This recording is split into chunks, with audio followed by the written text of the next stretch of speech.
Oh, oh, dis donc, comment ça va? Bonjour à toi, jeune aventurier. Aujourd'hui, je te présente un des modèles les plus emblématiques de la marque Spinnaker, la Bradner automatique. Celle-là. Spinnaker, c'est une marque qui s'est lancée autour de 2013, il me semble. Spécialisée dans les montres inspirées de l'univers marin et puis des plongeuses vintage. La marque possède un design très britannique et aussi dans son storytelling, mais son développement et sa production sont principalement liés à Hong Kong. L'objectif de la marque, c'est simple, c'est proposer des montres automatiques abordables, des designs inspirés des grandes plongeuses vintage, des mouvements japonais fiables, des verres saphirs tant qu'à faire, et surtout une vraie personnalité visuelle. Et la Bradner représente parfaitement cette philosophie. Le modèle reprend les codes des célèbres plongeuses compressors des années 60, avec ses deux couronnes, sa lunette interne rotative, son look très rétro, mais avec une approche beaucoup plus moderne dans les finitions et les matériaux, on va le voir. Et dans cette version glacier blue, ou bleu glacier, Spinnaker mise énormément sur le visuel avec ce cadran texturé, en forme de vague, rempli de petits effets jouant avec la lumière. Et surtout, quand on a vu la montre, on se dit... ça doit bien valoir 500 balles. Pas du tout. C'est ça qui est incroyable. Évidemment, tu vas en savoir plus, donc tu mets un pouce vers le haut déjà. Tu t'abonnes si c'est pas fait, et c'est parti, ambiance.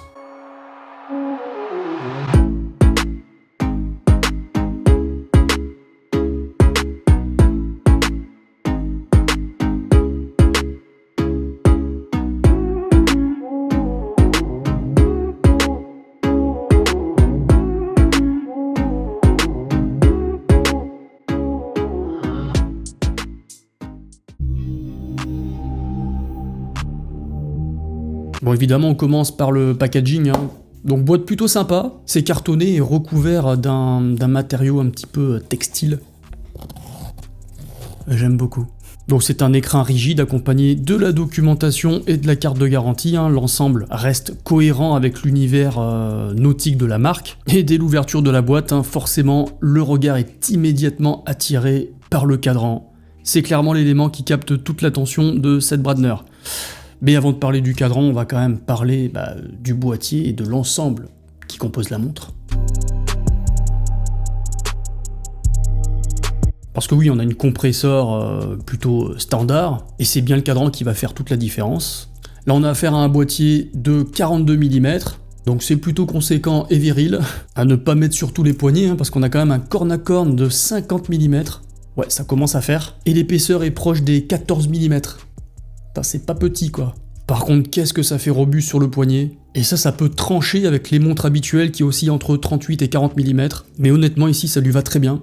On retrouve une alternance de surface polie, brossée, ce qui va apporter beaucoup de relief au boîtier en plus. Et le gros élément signature ici, ce sont évidemment les deux couronnes vissées. Enfin vissées, pas la bleue, parce que la bleue va servir justement à mesurer les temps de plongée. Par contre, la couronne pour régler l'heure et la date, oui, celle-ci est vissée, garantissant une étanchéité optimale.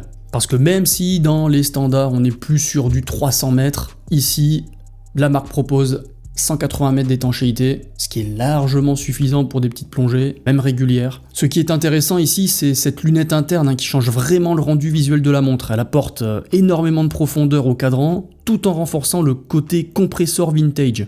Alors je pense pas qu'on l'utilise vraiment comme instrument de plongée, parce qu'en fait il n'y a pas de sécurité pour bloquer la lunette. Elle tourne dans les deux sens et dès qu'on a touché justement à cette couronne bleue, le temps de plongée est tronqué.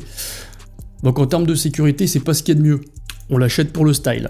Ou alors on l'emmène et on a un ordinateur de bord à l'autre poignet. Ça se fait très souvent. Le verre utilisé est ici un verre saphir avec traitement anti-reflet, ce qui va améliorer clairement la lisibilité, tout en offrant une bonne résistance aux rayures, parce que le verre saphir justement c'est réputé pour ça. Éviter les rayures. Là on est seulement à 180 mètres aussi, ça s'explique par le fait d'avoir en fond de boîte quelque chose d'ouvert, on voit le mouvement, donc c'est un verre saphir. Je vous en parle un peu plus tard quand on va parler du mouvement, parce qu'on le voit. Le bracelet en grainerie, qui fait très vintage pour le coup, c'est la combinaison parfaite. Il est souple, confortable, il apporte immédiatement une touche beaucoup plus premium à la montre. Il y a une vraie cohérence visuelle entre le boîtier et le bracelet. Et sur le poignet, le confort est au rendez-vous. Il y a deux boutons pressoirs pour ouvrir le bracelet. Il s'agit d'une boucle déployante, très bien finie d'ailleurs. Et on a la petite sécurité sur laquelle est siglé Spinnaker. Donc une fois que c'est en place, ça ne bouge plus du poignet. On peut regretter une extension de plongée, il n'y en a pas. C'est pas très grave, mais je le dis quand même. Bon allez, on passe au cadran là. Comme je le disais, hein, c'est le point fort de la Bradner. On dit Bradner ou Bradney? Je sais plus. On va dire Bradner. C'est stylé. Cette version bleu glacier possède une texture vraiment très intéressante. C'est très travaillé avec un effet presque fumé qui réagit énormément à la lumière. Le cadran paraît constamment vivant. Les index appliqués apportent beaucoup de relief tandis que les aiguilles larges assurent une excellente lisibilité. D'autant plus que le traitement luminescent est plutôt efficace, même si on a déjà vu mieux. Et également très bon hein, sur les index, les aiguilles et les repères de lunettes en sont recouverts. Et puis surtout, il y a un effet 3D sur la lunette, hein. Il y a des différents niveaux.